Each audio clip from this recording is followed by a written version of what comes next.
Bien, muy buenos días, buenas tardes o buenas noches a todas las personas que se están sumando a estas enseñanzas que venimos dando de parte de la Escuela de Torah Verdad de Vida. Pues no, muchísimas gracias por acompañarnos, a los que están en el Zoom y a los que se están sumando también en el Facebook y en las distintas redes sociales también. Muchísimas gracias. Vamos a continuar con lo que presentamos la semana anterior en relación a la carta o la epístola de Jacob o Santiago, como se le conoce en las transliteraciones o en el español o en el portugués o en las lenguas latinizadas, ¿no? Vamos a continuar. El único detalle, o lo único que vamos a hacer desde este momento, en el capítulo 1 que vamos a presentar en adelante, es que vamos a realizar un ejercicio que tal vez no se solía realizar o no se suele realizar en las comunidades cristianas o en las comunidades evangélicas, que es son las que suelen leer estas cartas y se las toman como personal. No digo que esté mal, porque al fin y al cabo la palabra del Eterno o lo que se escribieron las cartas están inspiradas por el Ruach, por el Espíritu, pues no. El detalle es que todo tenemos que juzgarlo conforme a la misma escritura, conforme a la Torá o lo que se conoce, a la ley de Moisés. ¿Y por qué? Porque en aquel entonces, cuando conversaban, cuando hablaban, cuando debatían, cuando discutían, Yeshua, que se le conoce como Jesús, con los fariseos o los mismos discípulos o seguidores de Yeshua, debatían entre ellos o con las personas que se encontraban o los que se iban adhiriendo al movimiento israelita o al movimiento nazareno, no tenían ellos el que se conoce hoy día como el Nuevo Testamento. Entonces nosotros, ¿cómo podemos decir voy a presentar un tema, voy a presentar una discusión o un debate o una crítica o una predicación, por ejemplo, basada en el Nuevo Testamento, cuando los discípulos no tenían en sus manos lo que se conoce hoy como Nuevo Testamento? Lo que ellos tenían era la Torá, los Nevi'im y los Ketuvim, que se conocen en hebreo, que vendrían a ser los libros de estudios, los libros históricos, los libros de los profetas, y la Torá, que es la que se conoce como ley, o el Pentateuco, que es el Génesis, el Levítico, el Éxodo, el Deuteronomio y el libro de Números. Pues no. O sea, teniendo en mente todo esto, vamos a realizar esa práctica, trataremos de hacerlo lo más rápido posible para no alargar tanto este video. Entonces, teniendo en cuenta esto, vamos a pasar al primer versículo del primer capítulo, que una vez que logremos entender que toda la escritura, en especial en esta carta vamos a enfocarnos, está basada en lo que se dijo o se pensó antes y que se dejó de practicar, vamos a hacer el ejercicio mucho más fácil y vamos a comprender en dos o tres textos basados en el Antiguo Testamento lo que quiere decir en este caso el escriba o la persona que vaya a leer la carta de Santiago o a compartirla, o puede ser un pastor, puede ser un líder de grupo o de célula o dentro del mismo grupo de las raíces hebreas o del grupo de la restauración, que aún tienen ese pensamiento o ese conflicto de que sí, pero necesitamos saber lo que dijo el Espíritu, o aún tenemos el pensamiento de que este es el Brit Hadashah o el Nuevo Testamento o el pacto renovado, pero nos olvidamos que todo tiene que ser puesto sobre la mesa basado en la Torá, ¿sí? Vamos a compartir la pantalla.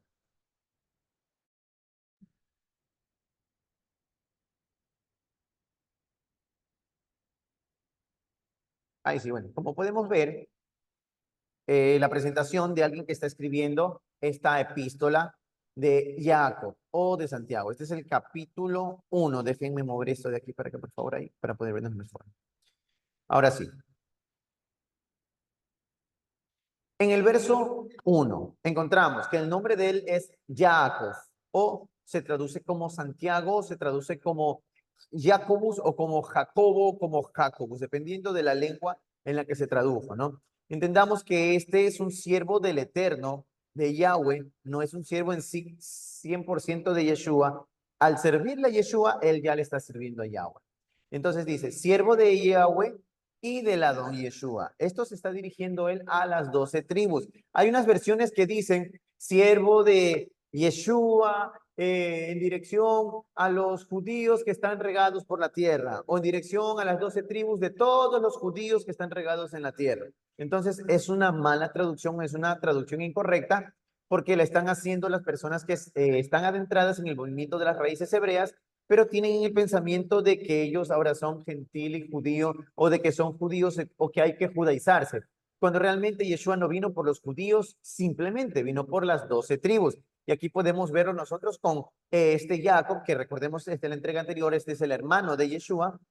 Entonces él dice que esta carta la está dirigiendo a las 12 tribus que están regadas en toda la dispersión, en toda la Galutia, en toda la diáspora que vivió tanto la casa del norte como la casa del sur. Entonces él manda sus saludos. Dice entonces, les saludo a ustedes hermanos que están en la dispersión, a todos los de las 12 tribus. Hermanos míos, tengan por alegría, tengan por agrado, tengan por sumo gozo cuando se hallen en diversas pruebas. En otras versiones dice tentaciones, sabiendo que sabiendo que la prueba de su confianza o de su fe, se traduce aquí, produce paciencia. Más tenga la paciencia su obra completa para que sean perfectos y cabales sin que les falte cosa alguna. Entendamos que la palabra fe viene de la raíz del hebreo emuná, que es lo que quiere decir confianza. Yo tengo confianza, pero ¿por qué tengo confianza? Vamos a hacer una especie de conversación ahorita entre nosotros, los que están detrás de la pantalla, y los que están aquí también conmigo. Cuando nosotros decimos tengo confianza, es porque yo creo que así va a ser, porque conozco de algo. No puedo decir, ok, yo tengo fe como se conoce allá afuera o como se nos han enseñado en el mundo de la religión, en el que yo no conozco nada. Yo no sé nada, pero yo tengo fe de que algo bueno o de que algo va a pasar. Pero a diferencia de la palabra emuná en hebreo, que es confianza, no fe, es porque yo ya conozco de algo. Si a mí se me dice, ve por este camino, que por este camino todo está bien, entonces yo ya tengo la confianza y voy con seguridad. A que me digan, ándate por aquel camino, no sé cómo te va a ir, pero tengamos fe, algo bueno va a pasar, o tengamos fe de que todo bueno va a pasar. Pero si yo no conozco ese andar, ese proceder, no puedo decir yo que tengo confianza de ir, por el contrario, voy desconfiado, voy simplemente con el pensamiento de, espero que nada malo me pase. Pero si yo ya conozco el camino, si yo ya conozco, o ya me han dicho, alguien que ha ido tal vez por en algún momento por este camino o por este puente y me dicen, ve por este camino que es muy seguro, ve por este puente que es muy seguro. Entonces yo ya voy confiado. De la misma manera, cuando se nos enseña en esta carta o en esta epístola, que todos nos manejemos conforme a la confianza, conforme a la émuna, que la traducen mal como fe, es que nosotros ya sabemos cuál es el camino, cuál es el andar y cuál es el proceder, que es el conocer los mandamientos. Todo está basado en el conocer los mandamientos, en el caminar y el andar y el proceder conforme a los mandamientos. Y aquí inclusive les traje también, voy a compartir, les traje una cita que está en el libro del Deuteronomio en el 28:37. Y para esto sí me gustaría que los que estén presentes también puedan leerlo. Vamos nosotros a ir a nuestras escrituras. Esto como un ejercicio para que puedan saber que está escrito en sus mismas Biblias. Les voy a poner otra vez para que puedan verlo. Ya estamos en el libro del Deuteronomio, capítulo 28, en el verso 37. Vamos a buscar 28:37. Entonces dice, en esta parte de aquí donde dice, y serás motivo de horror, y servirán de refrán y de burla a todos los pueblos a los cuales te llevará Yahweh. Sacarás mucha semilla al campo y recogerás poco, porque la langosta la consumirá. En específico, este verso de aquí, que está en el 37, dice, y serás motivo de horror y servirán de refrán y de burla a todos los pueblos a los cuales Yahweh te ha llevado. Vamos a leer nuevamente nosotros lo que está mencionándose aquí en lo que acabamos de leer. Dice, Yeshua, a las 12 tribus, este es Jacob, que es un siervo de Yahweh, de las Yeshua, a las 12 tribus que están en la diáspora. Saludos. Esto en relación cuando se menciona a los que están en la diáspora, se viene mencionando como un contexto crítico, veámoslo así, de parte principalmente del judaísmo o de los pueblos judíos en relación a los de las 10 tribus, cuando se menciona a los que fueron dispersos.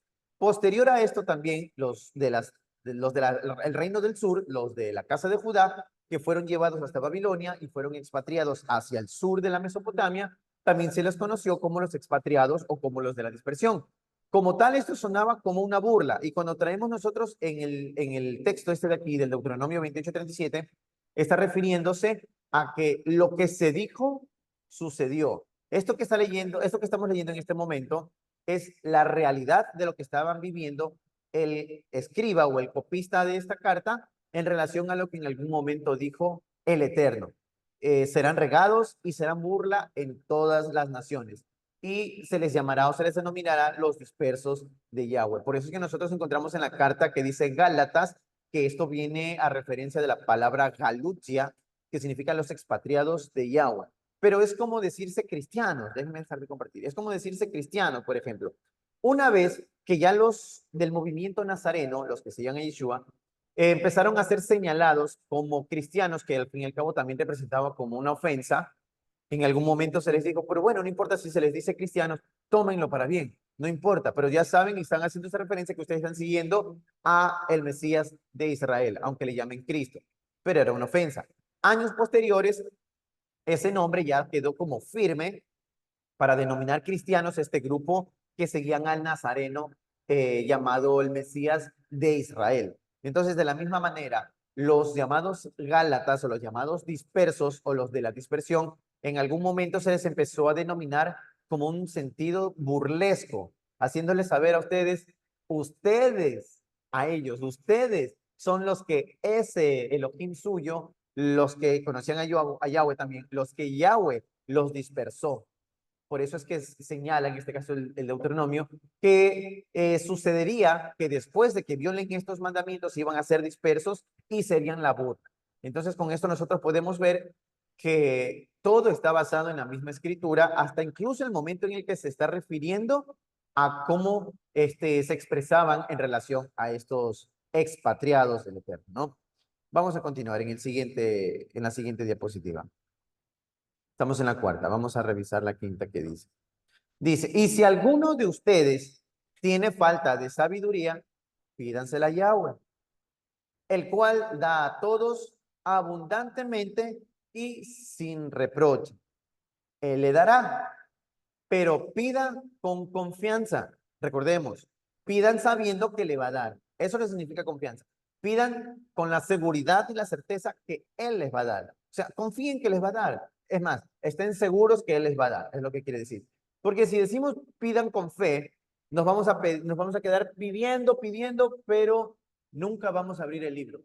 Nunca vamos a abrir la escritura. Es muy diferente si nosotros abrimos la escritura y aunque no la entendamos, entonces le vamos a preguntar al Eterno y Él nos va a mostrar. Pero si nunca abrimos la escritura, como aquel llamado eunuco que venía de Etiopía, y él le preguntaba, si mal no recuerdo, a Felipe, entonces le dice, ¿cómo logras entender eso que dice ahí? No, estoy leyendo y no logro entender de quién está hablando aquí Isaías. Entonces el detalle es que él está buscando, pero él, descendiente del rey de Israel, por parte de la reina de Saba, Salomón, un príncipe, que le llaman eunuco, es un príncipe, un misionero de relaciones exteriores, ¿no? Entonces él pregunta, ¿cómo puedo entender esto de aquí? Él ya está buscando, pero está buscando con el libro abierto. No puede sentarse y buscar y decir, ¿cómo logro entender algo que no lo quiero abrir, que no lo quiero leer, que no quiero saber? O peor aún, que solamente escucho y yo le pido al Eterno, dame sabiduría, pero no quiero abrir el libro que me enseña a mí la sabiduría. Una vez más, ¿cuál es el libro de la sabiduría? Lo que se tenía en ese momento como la Torá o los Nevi'im, los Ketuvim y los profetas, los históricos y los de la Torá, ¿verdad? Entonces, si nosotros no abrimos el libro y no pedimos o pedimos o no pedimos, no va a pasar nada. Entonces, la confianza o lo que podía hacer que funcione esta llamada fe es que nosotros sepamos que nos va a dar luz y claridad a lo que estamos leyendo cuando abrimos el libro. No dudando nada, dicen, porque el que duda es semejante a la ola del mar, porque no estoy seguro si voy, si vengo, si ir, si no ir, qué será lo que me quiere decir, porque no estoy seguro, porque no he leído. Que es arrastrada, dice, por el viento y acecha de una parte y echada, perdón, de una parte a otra. El 7 dice, no piense pues quien tal haga que él reciba cosa alguna de la don. El hombre de doble ánimo es inconstante en todos sus caminos. Cuando nosotros nos sentamos a escuchar o nos ponemos a ver estos videos estas enseñanzas o asistimos a una congregación, llámese iglesia, llámese culto, o llámese quejilá, o llámese sinagoga, si nosotros no tenemos la seguridad de lo que vamos a hacer o lo que vamos a oír o de lo que vamos a aprender, vamos a quedarnos como la ola del mar. Le sucedió al pueblo de Israel. Cerró sus oídos a escuchar la palabra del Eterno, la Dabar, la Torá, la ley. Recordemos que la palabra, valga la redundancia, es el hebreo de Banín o Esbanín, que se traduce luego como Deuteronomio para representar el libro del Deuteronomio. Entonces, si nosotros no conocemos lo que está allí y vamos y nos sentamos y por más que escuchemos, no ejercitamos, no nos ejercitamos, vamos a ser como la ola que golpea las rocas o que viene con fuerza, pero al final suavemente se cae y no avanza, se regresa nuevamente. ¿Por qué? Porque simplemente no tiene esa confianza, esa seguridad, lo que se traduce como fe. Y como no tienen esa confianza, no avanzan para allá. Se quedan como hombres con temor. Y ahí es en donde, en vez de consultarle a Yahweh, o tal vez sí le consultan a Yahweh, pero luego van y le empiezan a consultar a los Baalín de esta época. Van y consultan al horóscopo, van y consultan al predicador, al sacerdote, van y consultan a los brujos, van y consultan a lo que sea, también habiéndole consultado a Yahweh. Pero no hay mejor manera que consultarle a Yahweh a través del libro, a través de la escritura que nos está enseñando a nosotros cuál es el camino correcto para poder andar en confianza, lo que se llama la fe. Si nosotros no conocemos qué es lo que quisieron decir o a qué se estaban refiriendo, en este caso la epístola de Santiago, vamos a ser nosotros como la ola del mar que vamos a estar zarandeando, yendo y viniendo, porque no sabemos y vamos a dudar en ir y venir. Y eso, mis hermanos, es un error, porque al fin y al cabo también es contagioso con otra persona. Porque si yo no conozco y le pregunto a mi hermano que está ahí al lado, hermano, ayúdame, o amigo, o compañero, explícame esto porque no comprendo. No, yo tampoco no comprendo. Y voy y le pregunto a alguien que tampoco comprende. O en el caso del cristianismo, por ejemplo, que se trastocó la escritura y se dejó de lado el pensamiento de la Torá y se adoptó un pensamiento filosófico y se le pregunta al sacerdote o se le pregunta al pastor o inclusive en el movimiento rabínico, utilizan la filosofía de los, entre comillas, sabios del movimiento fariseo, pero no consultan a la Torá, van y consultan al Talmud, van y consultan a la Cábala y empiezan a buscar por otro lado, pero lo del Eterno lo dejan de lado. Entonces esto es tan contagioso que le ponemos pie de tropiezo al que está al lado nuestro o al que está al otro lado. Entonces, allí es donde nosotros nos volvemos como la ola del mar. ¿Será que le pregunto al pastor, le pregunto al Eterno, es Padre, ayúdame, dame claridad, dame luz, hazme saber? Pero voy y le consulto al del horóscopo, le consulto al de aquí, le consulto allá, y eso me vuelve a mí una persona sin creencia, sin confianza, lo que se conocería como sin fe también. ¿Pero por qué? Porque no voy a buscar a la raíz, no voy a buscar a la matriz de donde se me está enseñando esta confianza o esta emuná. Vamos a leer el verso que les puse aquí al pie de página, que nos acompañaría con esto de aquí. Todo está amarrado a la Torah. Si nosotros nos volvemos personas de doble ánimo, vamos a ser inclusive pie de tropiezo para otra persona. Vamos a revisar en el libro del Deuteronomio también, en el capítulo 20. Vamos a buscar en el 20 y vamos a buscar el verso del 1 al 9. Vamos a leerlo rápido, ¿ya? Vamos a dejar de compartir. Leamos, entonces dice, cuando salgas a la guerra contra tus enemigos, si vieres caballos y carros y un pueblo más grande que tú, no tengas temor de ellos, porque Yahweh tu Elohim está contigo. O sea, confía. El cual el cual te sacó de la tierra de Egipto. Y cuando se acerquen para combatir, se pondrán en pie el sacerdote y hablará al pueblo. Y les dirá, escucha Israel, ustedes se juntan hoy en batalla contra nuestros enemigos. No desmaye vuestro corazón, no tengan temor, ni tampoco se desalienten delante de ellos, porque Yahweh su Elohim está con ustedes para que pelee junto con ustedes en contra de sus enemigos para salvarlos. Y los oficiales hablarán al pueblo, o sea, le darán ánimo y les dirán, quien ha edificado una casa nueva, todo esto de aquí son las leyes, todo esto de aquí es Torah, quien haya edificado casa nueva y no la haya estrenado, vaya y vuelva a su casa, no sea que muere en batalla y otro hombre pues sea el que disfrute de esa casa, pues no. Y quien haya plantado una viña y no haya disfrutado de ella, vaya y vuélvase a su casa, no sea que muere en batalla y algún otro la disfrute. Y quien se haya desposado con mujer y no la haya tomado, vaya, regrésese y vuelva a su casa, no sea que muere en batalla y algún otro hombre disfrute o tome a esa mujer. En el 8 dice, y volverán los oficiales a hablar al pueblo y dirán, ¿quién es el hombre medroso y pusilánime? ¿Quién es ese hombre que tiene miedo, que no se arriesga, que está con temor, que no confía en Yahweh? ¿Quién es el que no tiene fe? ¿Quién es el que no conoce realmente el poder de Yahweh? Vaya y vuélvase a su casa y no apoque, o sea, que no ponga por poco el corazón de sus hermanos como el corazón suyo. Todo lo que se escribe en las escrituras, todo el pensamiento de los israelitas de aquella época, hablemos de hace 2000 años, en los días de Yeshua, no lo hablaron pensando en lo que nosotros hoy en día pensamos. Hombre de poca fe. Es que si me voy a sacar el carro, ¿será que lo pago? Viene mi hermano y me dice, hombre de poca fe, confía en que el Creador te va a dar. No, así no funciona. Cuando están mencionando en relación a la confianza o en relación a la fe o en relación a la émuna, todo se basa en lo que se escribió en algún momento la escritura. Cuando menciona que no sean miedosos o no sean medrosos, es porque está teniendo en mente el israelita o el que escribió la epístola, toda la escritura, toda la Torah. Recordemos que Yeshua, el que se conoce como Jesús, él dijo, yo no vine a eliminar la ley, no vine a eliminar los profetas, yo vine a que se cumpla, a que se dé cumplimiento. Por eso es que en todo el camino de en este caso llamemos los evangelios, vemos que él está en constante discusión, no pelea, no estaba en contienda con nadie, estaba en discusión del tema. Que una discusión se vuelva acalorada como en cualquier lugar, como en cualquier momento, en cualquier discusión puede suceder. El detalle es que Yeshua vino aquí a la tierra a instaurar realmente la correcta práctica de los mandamientos. Todo el pensamiento que ellos tenían era basado en los mandamientos. Y podemos ver aquí nosotros lo que se está hablando, vamos a compartir nuevamente la pantalla, lo que se está hablando ya en esta parte final que dice, no piense pues quien tal haga que reciba cosa alguna del Adón. Ejemplo.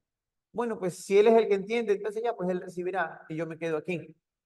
¿En dónde estoy entonces parado? ¿Por qué me reúno con ellos? ¿En dónde está mi confianza? ¿En dónde está esa supuesta fe que estoy buscando? Dice, el hombre de doble ánimo es inconstante en todos sus caminos. Bueno, yo voy y me reúno con ustedes, ¿verdad? Creo, pero a la vez no creo.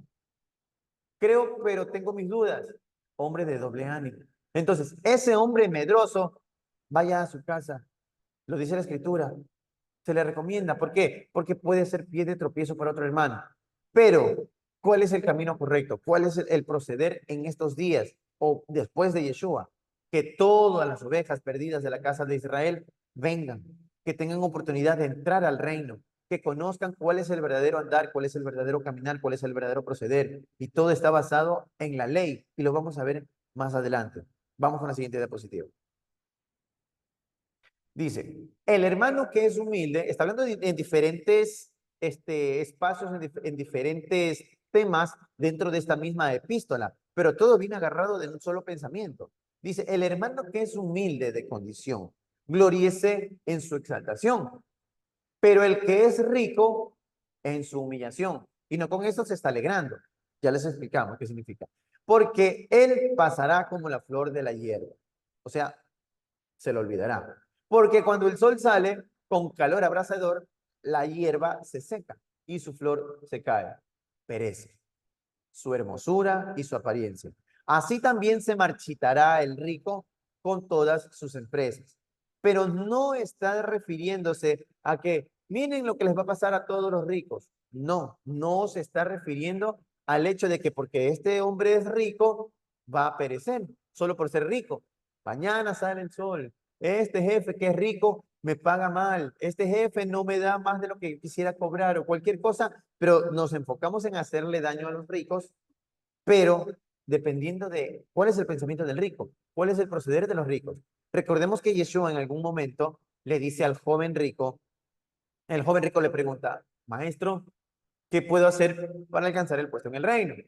Y le dice, bueno, pues no, y empieza a mencionarle ciertos versos de guardar los mandamientos, ¿verdad? Tienes que ayudar a tu madre, tienes que amar al Eterno, tienes que guardar la Torá, tienes que guardar la ley. Todo eso ya he hecho, le dice.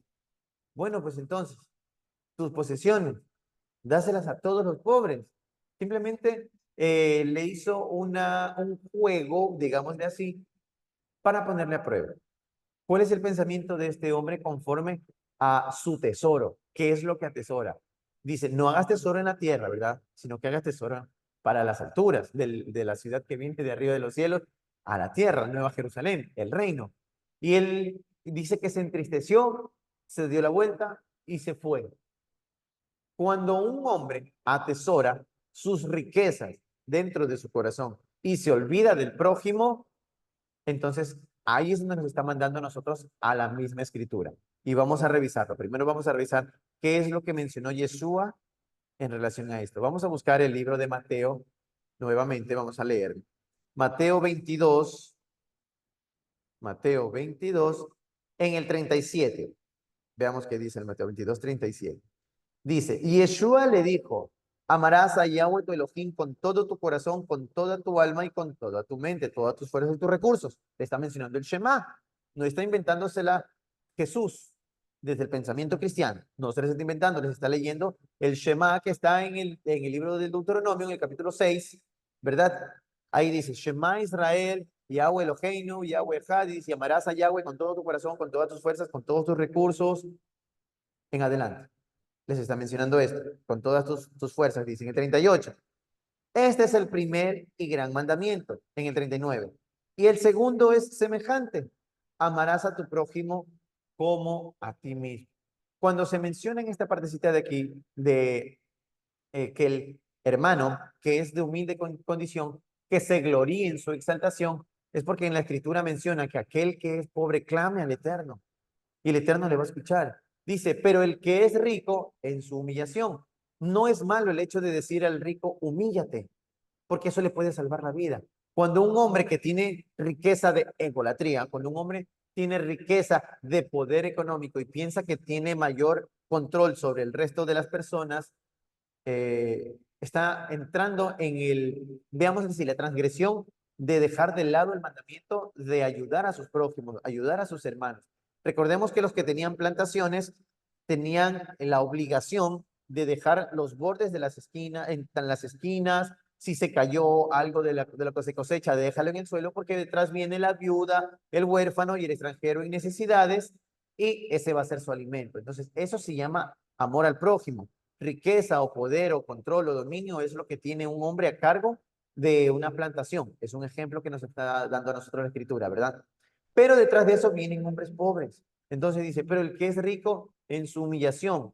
Es necesario a veces la humillación para un hombre que tiene ego o cree que el dinero le da poder, porque en algún momento eso se lo come la polilla o se puede incendiar o se determina la economía o se devalúa el dinero y lo único que tiene simplemente es tierra y producto y nadie lo va a comprar, nadie lo va a vender, no va a poder pagarle a sus empleados. Son ejemplos modernos y va a quedarse cruzados de brazos. Entonces va a mirar a los cielos y va a decir, Padre, ayúdame. Se estaría humillando. Ayúdame. ¿Qué hago? Si nosotros llegáramos al mandamiento, si nosotros conociéramos cuál es el verdadero mandamiento de no ir detrás o no atacar a nuestros hermanos, no buscar un conflicto con nuestros hermanos, sino por el contrario, ayudarnos, amar a nuestro prójimo, eso es lo que el Eterno le mostraría a este hombre rico como una humillación para su provecho. Vamos a leerlo en el Levítico 19, 18. Vamos a buscar, ¿ya? Levítico 19, en el 18. Dice, no te vengarás ni guardarás rencor a los hijos de tu pueblo, sino que amarás a tu prójimo como a ti mismo. Lo dice Yahweh. Una vez más, si nosotros recordamos lo que leímos en el libro de Mateo, en el capítulo 22, del 37 al 39, Yeshua no se está inventando nada, Jesús no se está inventando nada, está citando lo que tenía en su mente, lo que conocía. Él abrió los rollos de la Torá, abrió los rollos de los profetas, abrió los rollos de los libros históricos también. Y todo eso que él sabía que era positivo, que era palabra del Eterno, en el caso del Pentateuco, él lo compartía y lo enseñaba, porque le preguntan a él, ¿y cuáles son estos mandamientos? ¿Verdad? El que dice, ama a Yahweh con todo tu corazón, con tus recursos, le dice al hombre rico, porque si no, no dijera con todos tus recursos, con todas tus fuerzas, con todo lo que sea de ti, ama al Eterno. Y agarrado de este mandamiento, viene el que dice, ama al prójimo como a ti mismo, pero no se la está inventando él, se la está recordando al pueblo porque no estaban practicando qué era el verdadero amor. al prójimo. Y es que está aquí mencionado en la escritura. No te vengarás ni guardarás rencor con los hijos de tu pueblo, con tus hermanos, sino que amarás a tu prójimo como a ti mismo. Yo, Yahweh, dice allí en la escritura. No lo estoy diciendo, me lo inventé yo, Yeshua o Jesús. Vamos avanzando a la siguiente diapositiva para poder ir viendo que esta epístola es conforme a la Torá. Todo lo que se comparte, todo lo que se menciona o se dice, es conforme a la escritura que se dio en el Sinaí. En el 12 dice, bienaventurado el hombre o el varón que soporta la tentación, porque cuando haya resistido la prueba, recibirá la corona de vida. Esto es un mensaje hacia el reino, es un mensaje futurista. Que Yahweh ha prometido a los que le aman. Recordemos una vez más, Yeshua, cuando le dicen, menciona que es el amor. El que me ama, guarda mis mandamientos. Y en esto se ha perfeccionado el amor, en el que creamos que Yeshua es el Mesías y que guardemos sus mandamientos. Todo va agarrado de la mano. ¿Y cuáles son los mandamientos? Acabamos de leer. No son los mandamientos de Yeshua, no son las leyes de Jesús, como mencionan en el caso del cristianismo posterior, de los días de Yeshua.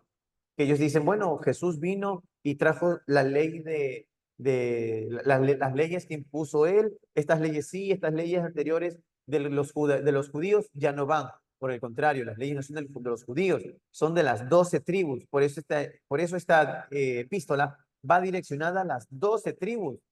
Tienen que regresar a la raíz de su vida, de su originalidad, que fue en el Sinaí, cuando se les entregó estos mandamientos. Entonces dice, a los que le aman, bienaventurados serán estos hombres que van a soportar las tentaciones, porque su recompensa va a ser una corona de vida. ¿En dónde? En el reino. Dice en el 13, cuando alguno es tentado, no diga que es tentado por parte de Elohim, porque Yahweh no puede ser tentado por el mal, ni él tienta tampoco a nadie, sino que cada uno es tentado cuando de su propia concupiscencia es atraído y seducido. Entonces, la concupiscencia de cualquier hombre, después que ha concebido, da a luz. Y el pecado, siendo consumado, da a luz la muerte. Vamos a tratar de traducir esto que quiere decir aquí. Vamos a tratar de comprenderlo y aprenderlo.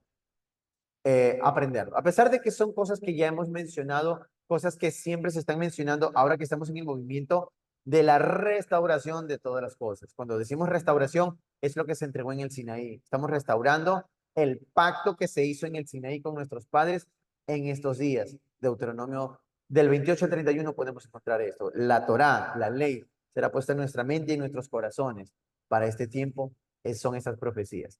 Entonces, cuando menciona que un hombre es tentado, no es que un hombre, como normalmente se suele mencionar tanto en el judaísmo y en el cristianismo y en muchas de las religiones, dicen, el diablo me tentó. No existe el diablo. Satanás me tentó. No existe Satanás. Dios me tentó. Dios no tienta a nadie. El Eterno me tentó. El Eterno no tienta a nadie. Entonces, ¿hay alguien que lo hace para que yo caiga, o sea, pide tropiezo para mí? ¿O soy yo que a través de lo que se conoce como mi concupiscencia, simplemente soy atraído? Y hemos dado muchísimos ejemplos. La codicia, dice el mandamiento, no codiciarás los bienes ajenos, no codiciarás la mujer de tu hermano.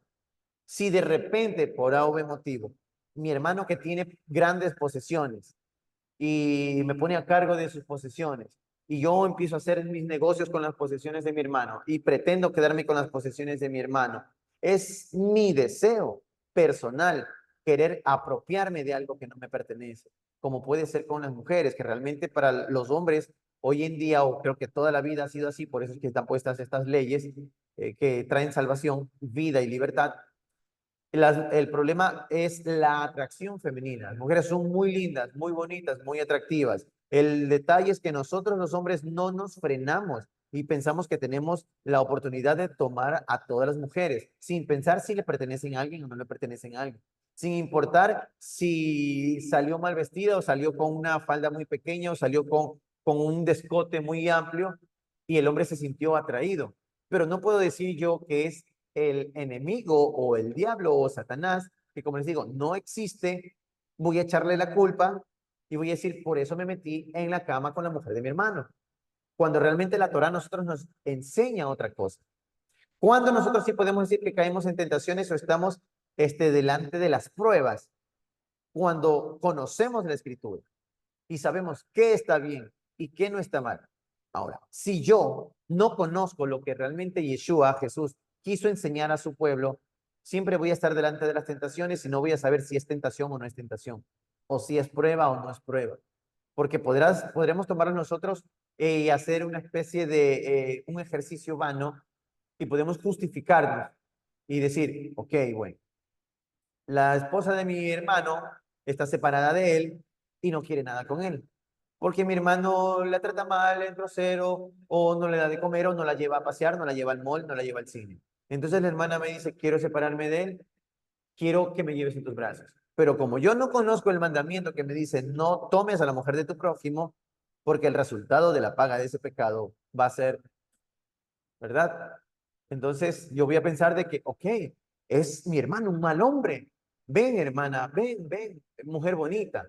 Yo te voy a tratar bien, yo te voy a llevar a pasear, yo te voy a llevar al cine y ella se va a quedar contenta. Si en ese círculo de 3 personas, ninguno de los 3 conoce el mandamiento, porque sinceramente, allá afuera no enseñan los mandamientos que están dentro de la escritura, vamos a pensar que este hombre hizo bien, la rescató a esa pobre indefensa mujer de los brazos peligrosos de su esposo, que no la lleva al cine, que no la lleva a pasear, que la quiere tener cocinando, que la quiere tener barriendo, que la quiere tener lavando. Entonces, este hombre, sin conocer, no entiende que está siendo tentado, no entiende que está siendo, pues, está poniéndose a prueba. Simplemente actuó como un hombre natural, como un hombre normal. A diferencia, si existe un triángulo entre un hermano, otro hermano y la esposa de ese hermano, y la hermana viene toda triste y débil a decir, es que mi esposo no me lleva a pasear, mi esposo me quiere tener paseando, mi esposo me quiere tener de esclavo ahí en la casa, y yo quiero un hombre que me haga feliz. Si nosotros 3 conocemos la Torá, ella tendría que saber que está procediendo mal. Yo tengo la obligación de hacerle saber a mi hermano lo que está pasando con su esposa. Y mi hermano obviamente tiene que corregir su proceder si es así o tiene que hablar con su esposa. Pero todo esto se define en un solo capítulo que a nosotros nos enseña y está mencionado aquí. Lo voy a poner en la pantalla para que podamos verlo, ¿ya? Esto está también en el libro del Deuteronomio, en el capítulo 13. Creo que lo conocemos muchísimo, ¿verdad? Cuando mencionan el libro del Deuteronomio 13, vamos leyendo los primeros fragmentos que nos ayudan a entender muchísimo el contexto de todo eso, ¿no?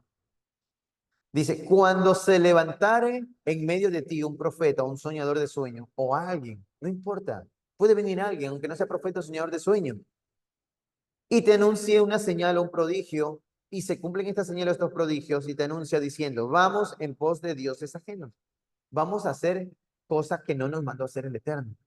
Porque recordemos que en Deuteronomio, en Levítico 20, está mencionando, amarás a Yahweh tu Elohim con todo tu corazón, ¿verdad? Yo soy Yahweh, yo soy solo, no hay otros dioses. Dice, vamos a adorar o vamos a buscar estos dioses ajenos que no conociste y sirvámosle. No darás oído a estas palabras de tal profeta ni señor de sueño, porque Yahweh tu Elohim te está poniendo a prueba o te está probando.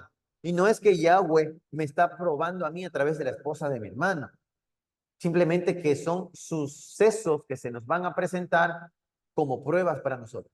Pero si nosotros hacemos de lado la escritura, la Torá, ¿yo qué voy a hacer? Venga, mujer triste, débil y esclava de este hombre. Pero si yo conozco lo que a mí me enseña el mandamiento, la Torá, que no tengo que tomar la mujer de mi hermano, la mujer de mi prójimo, entonces yo seré un hombre libre de cualquier culpa de que mi hermano quiera acusarme a mí de haber tomado a su esposa, porque simplemente me alejé, si es que yo no hablé con mi hermano. Entonces, por algún motivo le van a decir, vi a tu esposa que estaba con este hermano de acá. Los vi juntos, los vi conversando, en algo andaban. Entonces resulta que mi hermano puede acusarme a mí o a este hermano de decir que estuvo con su esposa. Pero si nosotros conocemos la escritura y vamos a un juicio, sabemos que o hay pruebas o no hay pruebas. O la tomé o no la tomé. Pero si desconocemos lo que nos enseña a nosotros la escritura, el mandamiento, la Torah, vamos a caer y vamos a decir, ahí sí, fui tentado por ella, fui puesto a prueba por ella y ella me llevó y me sedujo. Ahí es donde viene lo que acabamos de leer nosotros de la concupiscencia. Es algo que yo lo quise hacer. Fue mi propia carne que lo quiso hacer, pero estoy culpándola a ella. Estoy diciendo que ella fue la tentación, o como se escucha allá afuera, fue el diablo o fue Satanás. Pero si nosotros tenemos presente en cada momento lo que nos quiere decir el mandamiento, vamos a librarnos de todo ese mal y vamos a encontrar verdadera libertad. Continuamos con otra diapositiva. El verso 16, y ya vamos cerca de concluir. Dice, amados hermanos míos, no cometan errores, no hierren, por favor. Toda buena dádiva y todo don perfecto desciende de lo alto. Todo don, todo lo que se les ha dado, proviene de lo alto. Procuren no caer en errores, no hierren. ¿Y cómo no vamos a errar? ¿O cómo podemos evitar errar? Conociendo la Escritura, conociendo el mandamiento. Todo viene de lo alto, del Padre de las luces, en el cual no hay cambio ni sombra de variación. O sea, Él no cambia. Él no va a decir, ok, solo por ti voy a cambiar la ley o voy a cambiar el mandamiento. No, porque Yeshua no vino a cambiar nada. Yeshua vino a restaurar lo que se había dejado de hacer porque los hombres la habíamos cambiado. Recordemos que hay una parte en la que dice, ¿por qué tus discípulos no se lavan las manos antes de comer? Ya lo habían puesto como una ley. Entonces dice, ustedes transgreden los mandamientos, se han olvidado de sus padres, han olvidado el mandamiento y me vienen a reclamar porque se han lavado o no se han lavado las manos. Fíjate lo que estás diciendo sale de tu corazón. Lo que ellos comen, tranquilamente van a letrina. Pero ustedes han violado los mandamientos, han cambiado los mandamientos de mi padre por sus mandamientos de hombre que los lleva ¿a dónde? A cometer errores. Entonces, por eso es que enseña aquí Santiago, Jacob, hermanos, no hierren. Todo lo bueno que se les ha dado viene de lo alto, viene del Padre de las luces, en el cual no cambia nada, ni hay una sombra de que algo vaya a variar. Él, de su voluntad, nos hizo nacer por la palabra de verdad. Una vez más, palabra viene de la raíz del hebreo esvarim o devarim, que se ha traducido como Deuteronomio. Entonces, teniendo en cuenta esto, dice, Él, refiriéndose al Padre, de su voluntad nos hizo nacer nuevamente gracias a los mandamientos que están en el libro de Deuteronomio. Ahí conocimos la verdad, para que seamos primicias de sus criaturas, para que seamos los principales, para que seamos príncipes, para que seamos los primeros en ser restaurados. ¿Quiénes? Los que descendemos de las 12 tribus de Israel. El 19. Por esto, dice, mis amados hermanos, todo hombre sea pronto para oír y tardo para hablar. Aquí está adentrándose a otro tema. Realmente llegar a las comunidades en la diáspora, como estamos nosotros, siempre nos vamos a encontrar con discusiones, siempre nos vamos a encontrar con temas, con conflictos, porque hemos dejado de lado los mandamientos y nos hemos quedado con la filosofía que nos enseñaron nuestros padres, nuestros abuelos, el cura de la iglesia donde íbamos, o el pastor de la iglesia donde nos congregábamos, o el profesor que nos enseñaba en la escuela.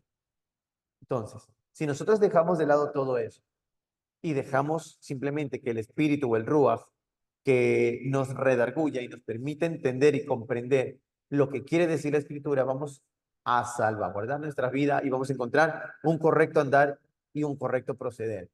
Dice, por esto, mis amados hermanos, el 19, todo hombre sea pronto para oír y tardo para hablar, tardo para airarse, porque la ira del hombre no obra conforme a la justicia de Yahweh. ¿Por qué? Porque vamos a hacerlo injusto, porque siempre la ira nos va a llevar a cometer errores.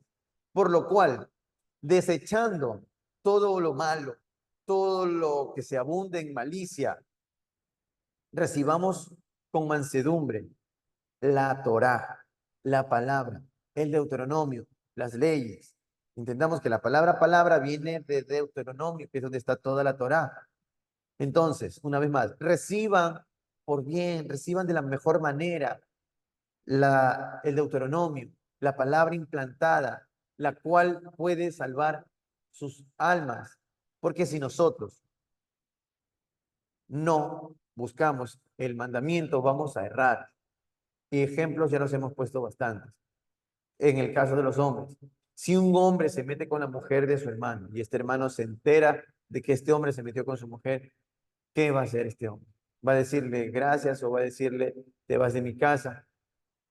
La paga o el premio de esa transgresión es la muerte. O bien extermina, lo mata, que no es lo mismo que asesinar, lo mata a este hombre, a este que se metió con su mujer y hasta la mata a ella.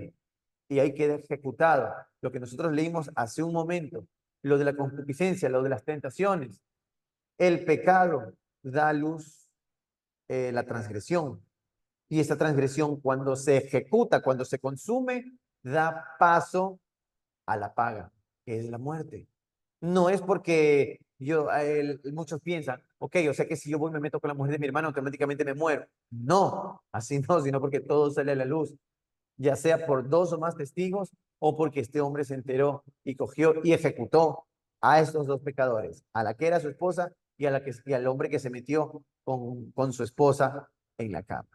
Vamos a revisar los versículos que están al pie de página aquí. Vamos a leer en el libro de Levítico 19, 17 y 18. No hace mucho lo leímos, si mal no recuerdo. Levítico 19, veamos otra vez en el 18. Otra vez. No te vengarás ni guardarás rencor. Una vez más.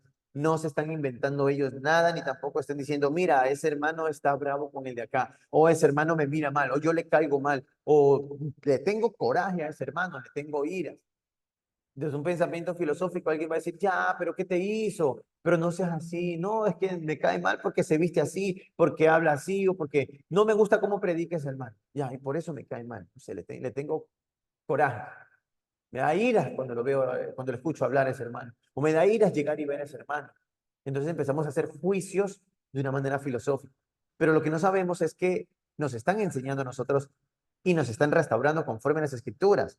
Porque si entendemos esto de aquí, que nos está hablando de la verdadera palabra del Eterno, que está en la Torá, podemos cambiar nuestro proceder. Vamos a leer 18. No te vengarás ni guardarás rencor a los hijos de tu pueblo, o sea, a tu hermano, sino que amarás a tu prójimo como a ti mismo, dice Yahweh. Mis estatutos guardarás, no harás ayuntar tu ganado. Bueno, esto ya es en relación a lo de los animales, a la mezcla de los animales, ¿no? De una especie con otra especie. Pero en el 18 dice, no te vengarás. En el 17, veamos, en el 17, da el 17 al 18.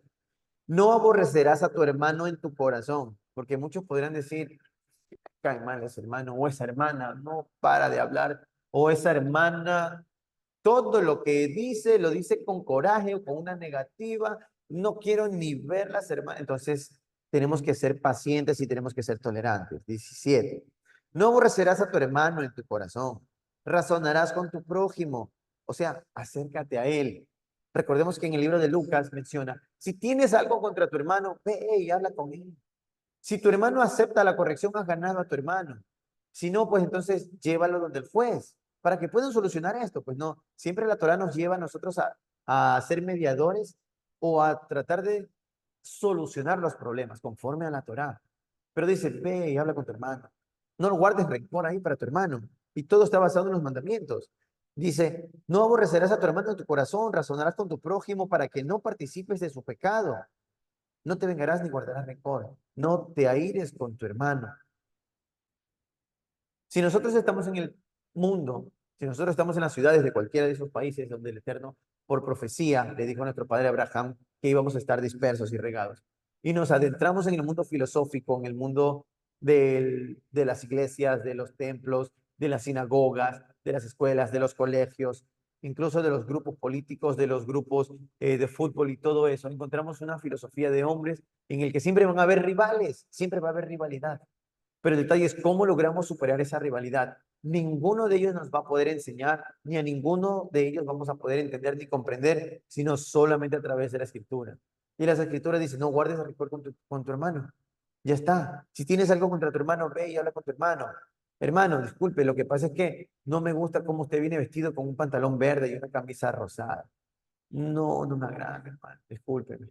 O hermano, no me agrada que usted venga con esa gorra de lo que sea. ¿No? Entonces, ponte de acuerdo con tu hermano te va a explicar por qué lo hace.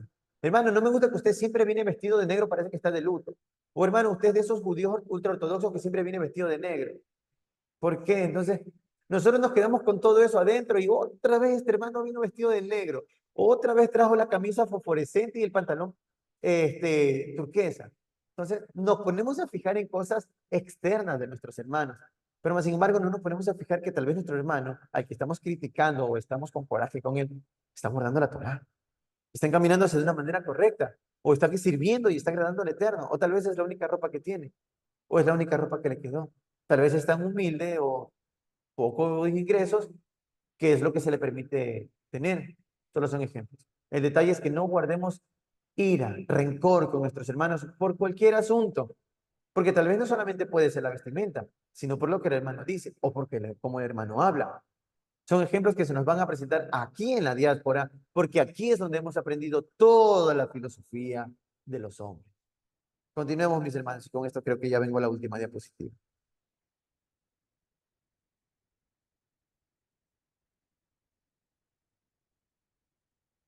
No, sí me quedan unas dos más.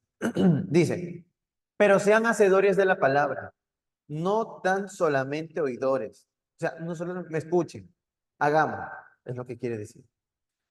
No se engañen a ustedes mismos, porque si alguno solamente escucha la palabra, la Torá, los mandamientos, pero no hace nada de lo que está allí, este es semejante al hombre que se considera un espejo su rostro natural, porque él se considera a sí mismo, se ve bien, o me veo bien, estoy guapo, dice, y luego se va. Luego olvida cómo era su rostro, de repente no recuerda si tenía algún lunar en el rostro.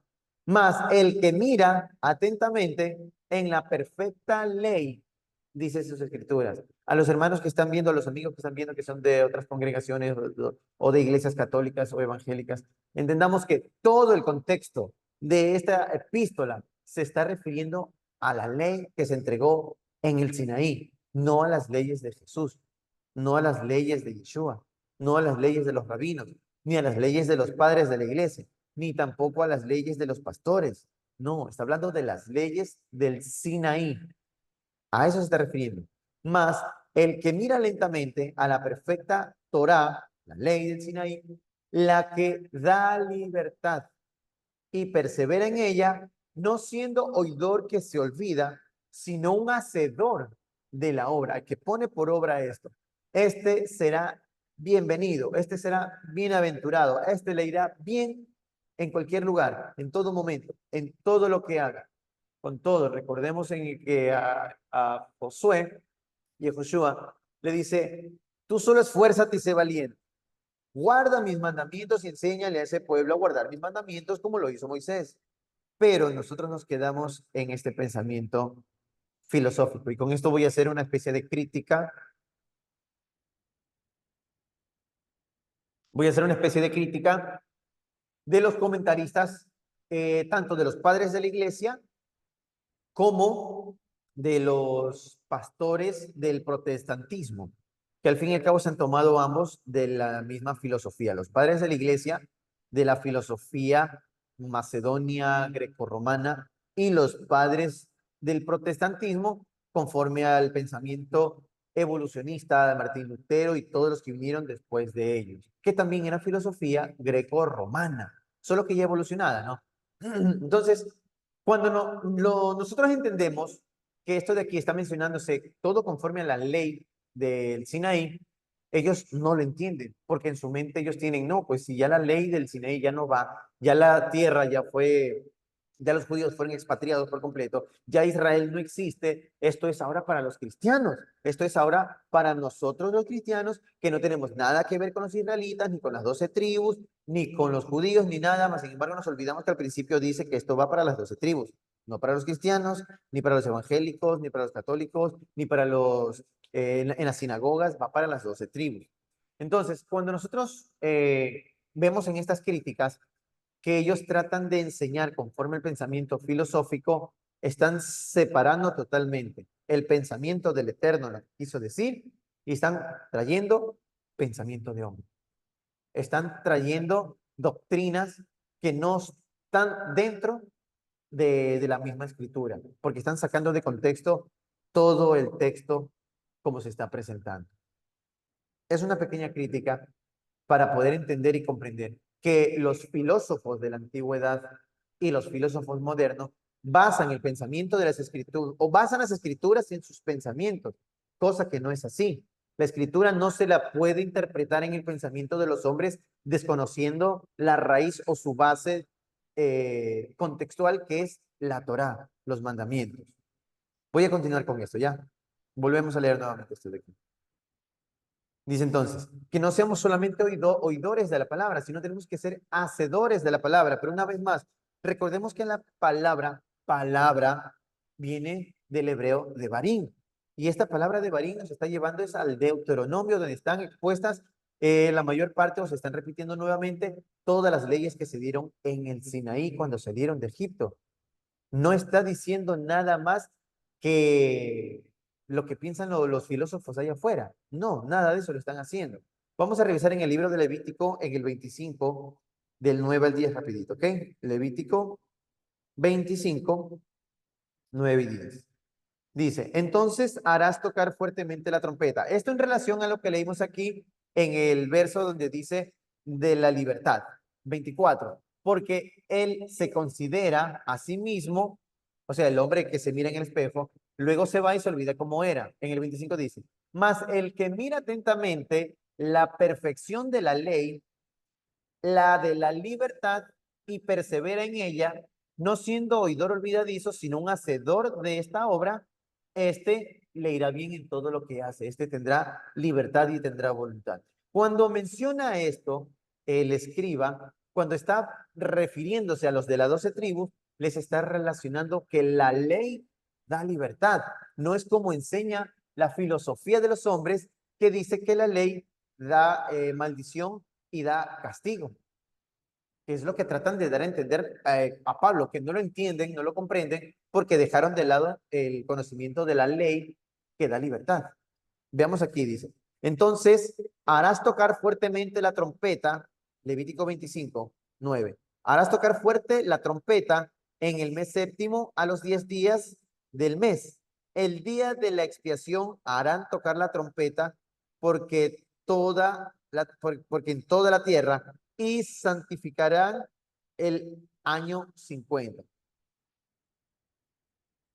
y pregonarán la libertad en toda la tierra de sus moradores. Esta es la parte que quería leerles en específico, en el verso número 10. Déjenme dejar de compartir, ¿ya? Dice en el verso 10. Y santificarán el año 50. Grábense esto de aquí. Y pregonarán la libertad en la tierra a todos sus moradores. Ese año será un año de jubileo y cada uno volverá a su posesión, cada uno volverá con su familia, cada uno volverá a su tierra. Este es el año 50, el año del jubileo. ¿Qué sucede según el mandamiento que promueve la libertad? Por medio de la Torá, por medio de la ley.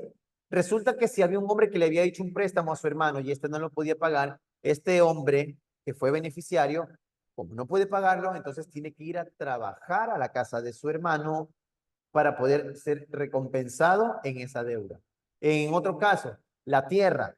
No se podía comprar la tierra, se podía prácticamente pagar lo que se iba a hacer entre siembra y cosecha, dependiendo si estaba dentro de los 50 años que marcan un ciclo, lo que se llama un ciclo jubilar. Si de repente le compraba la tierra habiendo pasado ya 30 años, solamente podía pagar el equivalente a 20 años de cosecha de esa tierra. Porque cuando llegaban los próximos 50 años, la tierra tenía que ser devuelta y regresada a sus dueños originales o a sus herederos originales. Asimismo, el hombre que fue llevado como siervo de su hermano, en otras versiones dice como esclavo, como siervo de su hermano, tiene que darle absoluta libertad, sin importar si logró pagarle todo, si no logró pagarle nada. Ese es el año de la libertad. ¿Y por qué nosotros podemos entender y por qué muchos no quieren creer o no quieren entender que la ley da libertad? Es porque no conocen el contexto de lo que significa libertad dentro de la ley.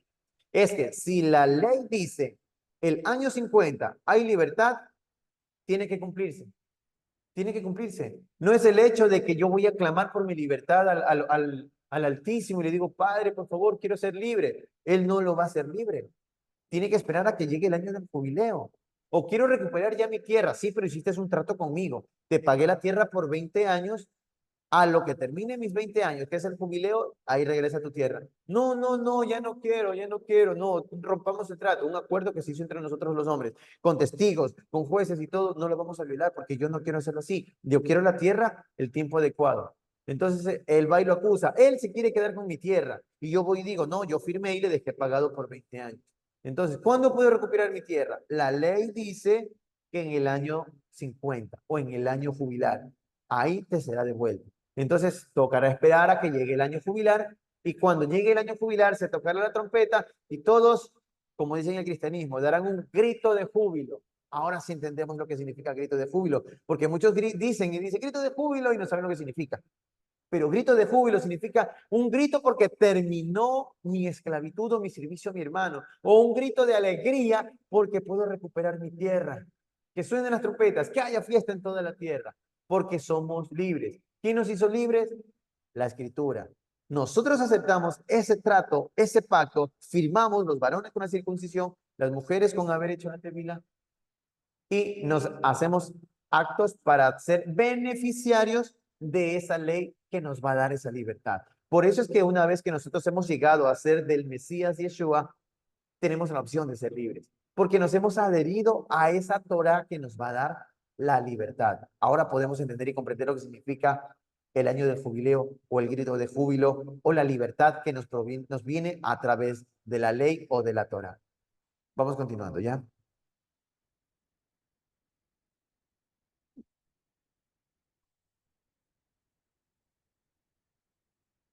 Aquí hay otro verso. Con esto creo que este, si mal no recuerdo, es el último. Sí, así es. Ese es el último. Dice, si alguno se cree practicante de esta Torah, si nos damos cuenta, ¿verdad? Que él viene hablando de una manera despacio, viene tocando los temas que se van presentando poco a poco, les viene haciendo saber que es necesario conocer la Torah, conocer las leyes, buscar de estas leyes, porque al final nos va a dar libertad y alguien dirá, sí, pero yo ya conozco. Sí, yo ya la guardo, yo ya la practico, como lo dijo el joven rico.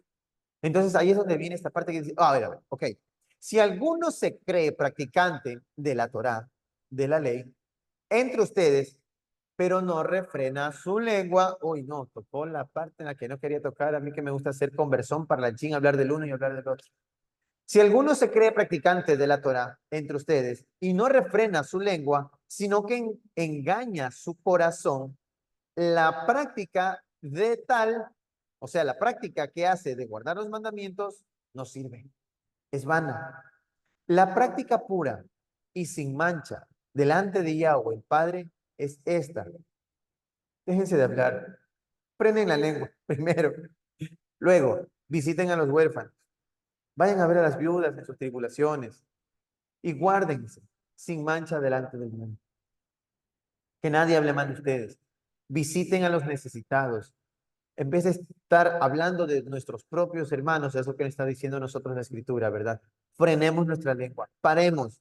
¿Y sabes qué? Mejor reunámonos y abramos nuestra boca para ir a ver cómo está nuestro hermano, a ir a ver cómo está nuestra hermana. Vamos a preguntarle cómo está, a ver qué tiene o a ver qué no tiene. O, ¿sabes qué? Mejor, en vez de criticar, voy a hablar con el hermano. Voy a preguntar, hermano, ¿no tiene usted para comprarse una camisa de otro color? Siempre lo veo con ropa negra o siempre lo veo con una camiseta fucsia, o mejor le llevo. Freno mi lengua y mejor le llevo. Hay muchas maneras de poner en práctica la Torah. Y aquí nos enseña frenando nuestra lengua, porque realmente es un problema que encontramos en muchas de las congregaciones, en casi todas las congregaciones, no digo todas, en casi todas.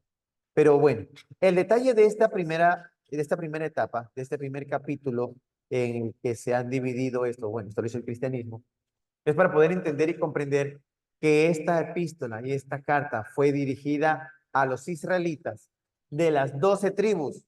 No existe la tribu de algún otro nombre o alguna otra congregación que no sea solo los descendientes de Jacob, de Israel. 12 hijos tuvo él, varones, son sus 12 tribus. Entonces, a ellos se está refiriendo Santiago o el escritor de esta epístola cuando se refiere a los de las 12 tribus. Solo ellos les iban a poder entender de lo que él les estaba hablando. El resto no, porque no conoce la Torá, porque no conoce la ley. Hoy acabamos de nosotros leer y entender lo que ya hemos leído y tal vez no comprendido antes, conforme a lo que nos está diciendo la Torá.